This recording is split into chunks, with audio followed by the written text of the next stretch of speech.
जो कर्मफल की आशा किए बिना अपना कर्तव्य करता है वह कर्मयोगी और सांख्ययोगी भी है। वह सन्यासी नहीं है जिसने अग्नि का त्याग कर दिया है, और वह योगी भी नहीं है जिसने कर्म का त्याग कर दिया है। अर्जुन, तुम्हें पता ही होगा कि कर्म के प्रति समर्पण को ही योग कहा जाता है। संकल्प का त्याग किए बिना कोई कर्म का भक्त नहीं बनता। एकाग्रता की ओर ले जाने वाली, हृदय की शुद्धि की इच्छा रखने वाली चिंतनशील आत्मा के लिए कर्म ही मार्ग बताया गया है। एक बार जब वह ऐसी एकाग्रता प्राप्त कर लेता है तो सभी विचारों की अनुपस्थिति को आगे का रास्ता कहा जाता है। जब कोई व्यक्ति कर्मों या इंद्रियों के प्रति अपनी आसक्ति का त्याग कर देता है और अपने सभी संकल्पों का भी त्याग कर देता है तो कहा जाता है कि उसने एकाग्रता प्राप्त कर ली है। मनुष्य को अपने आप से ही अपना उत्थान करना चाहिए, इसलिए उसे अपने आप को कमजोर नहीं करना चाहिए, क्योंकि यह मैं ही अपना मित्र है और यह मैं ही अपना शत्रु है।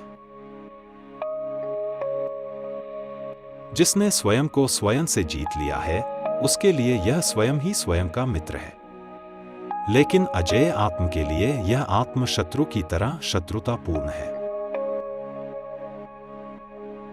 आत्मनियंत्रित और शांत व्यक्ति के लिए सर्दी और गर्मी, सुख और दर्द के साथ साथ सम्मान और अपमान में भी सर्वोच्च आत्म ही निरंतर अनुभूति का विषय है।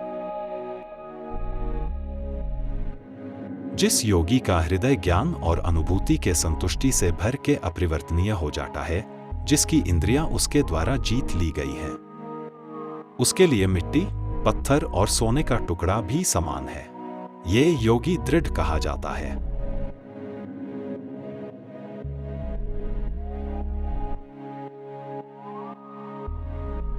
वह इंसान श्रेष्ठता प्राप्त करता है जो शुभ चिंतक, मित्र, शत्रु, तटस्थ, मध्यस्थ, द्वेषी, रिश्तेदारों और धर्मी और अधर्मी को समान दृष्टि से देखता है।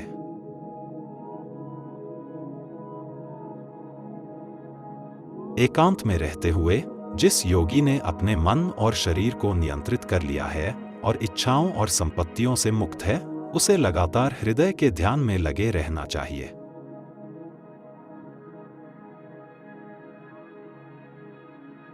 एक साफ स्थान पर अपना आसन स्थापित करके दृढ़, न बहुत ऊंचा न बहुत नीचा, कपड़ा, मृग चर्म, कुसा घास से बना हुआ, क्रम से व्यवस्थित किया हुआ, और उस आसन पर बैठकर अपने मन को एकाग्र करके मन और इंद्रियों के कार्यों को नियंत्रित करके उसने आत्मशुद्धि के लिए योग का अभ्यास करना चाहिए।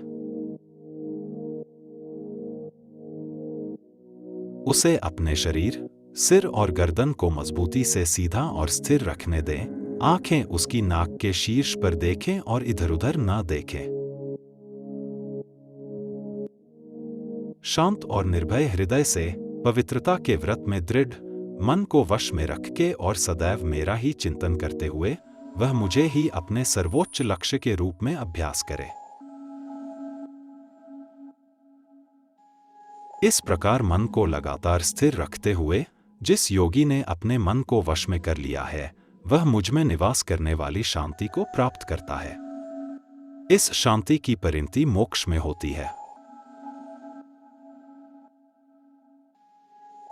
हे अर्जुन, यह योग न तो अधिक खाने वालों के लिए है और न ही पूर्ण उपवास करने वालों के लिए है। यह न तो उसके लिए है जो अधिक समय तक सोता है और न ही उसके लिए जो खुद को आवश्यक नींद से वंचित रखता है। जो व्यक्ति आहार विहार में संतुलित, काम धंधे में संयमित, निद्रा और जागरण में भी संयमित रहता है, उसके लिए यह योग दुखों का नाश करने वाला होता है। जब पूरी तरह से नियंत्रित मन सभी इच्छाओं की लालसा से मुक्त होकर अकेले स्वयं में ही शांति से विश्राम करता है, तो उसे स्वयं में स्थिर कहा जाता है। जिस प्रकार हवा रहित स्थान पर दीपक नहीं टिमटिमाता, ऐसी ही अनुशासनबद्ध मन और ईश्वर पर ध्यान केंद्रित करने वाले योगी की अवस्था कही जाती है। वह अवस्था जिसमें योग के अभ्यास से मन शांत हो जाता है और जिस अवस्था में ईश्वर पर ध्यान केंद्रित करके उसे महसूस किया जाता है, यहीं पर आत्मा केवल ईश्वर में ही आनंदित होती है।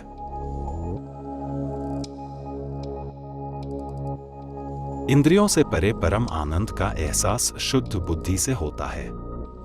इस सत्य में स्थापित होकर व्यक्ति कभी भी इससे विचलित नहीं होता। एक बार जब कोई व्यक्ति इस अवस्था को प्राप्त कर लेता है तो उसे बाहरी लाभ या भौतिक उपलब्धियों की आवश्यकता महसूस नहीं होती है, क्योंकि उसे अंतिम संतुष्टि मिल जाती है। आनंद और शांति की यह आंतरिक स्थिति इतनी गहन है कि सबसे तीव्र चुनौतियां या दुख भी व्यक्ति को परेशान नहीं कर सकते।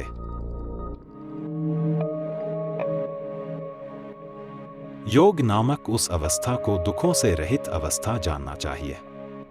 इस योग का अभ्यास एकाग्र चित्त होकर दृढ़तापूर्वक करना चाहिए।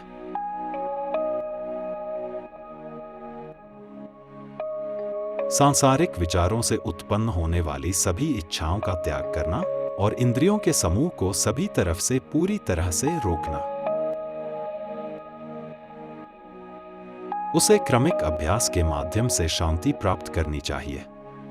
अपने मन को स्वयं पर केंद्रित करके वह भगवान के अलावा किसी और चीज के बारे में ना सोचे। उसे अपने अस्थिर मन को उन सभी विषयों से हटाकर बार बार ईश्वर में ही केंद्रित करना चाहिए। क्योंकि जिस योगी का मन शांत है, जो पापों से दूर है, जिसका जुनून नियंत्रित है, वह ब्रह्मा के साथ पहचाना जाता है। ब्रह्मा जो सत्य, ज्ञान और आनंद का अवतार है। इस योगी को निश्चय ही चिर सुख प्राप्त होता है।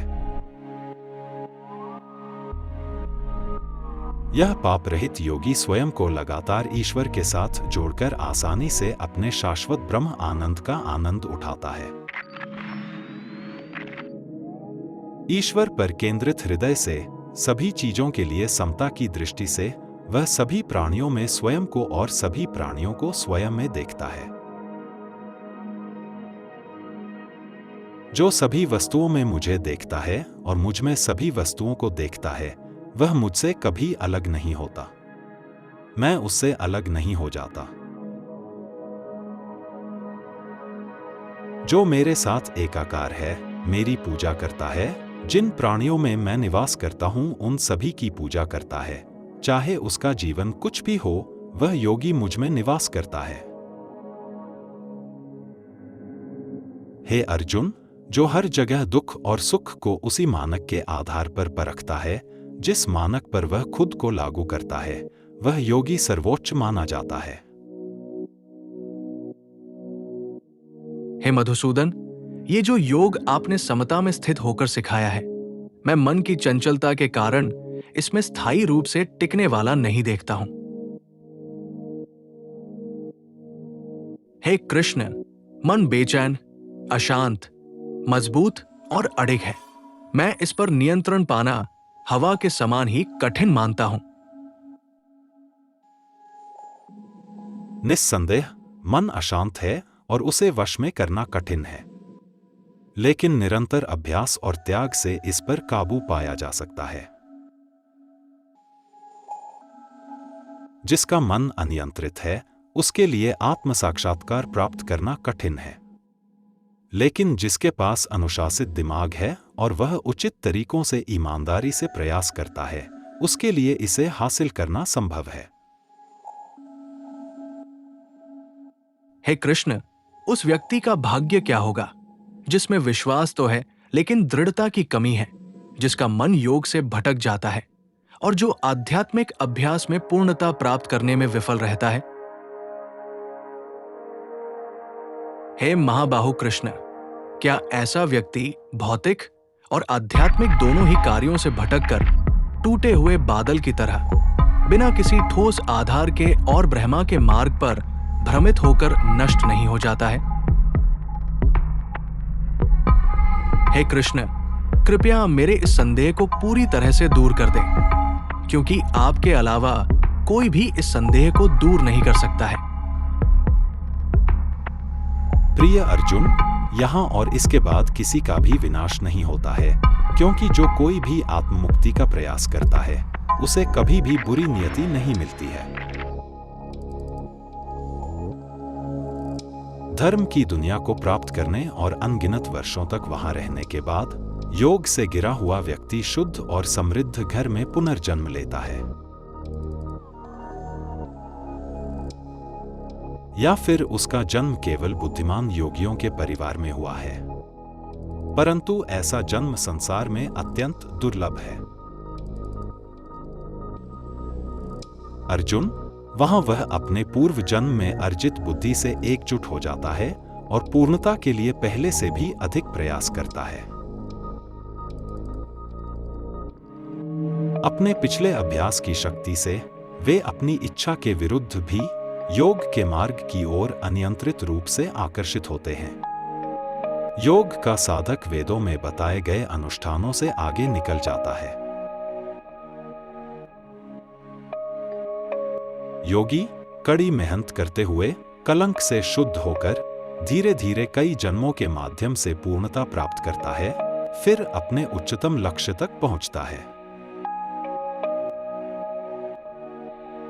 योगी को उन लोगों से भी श्रेष्ठ माना जाता है जो तपस्या करते हैं, उन लोगों से भी जिन्होंने ज्ञान प्राप्त कर लिया है।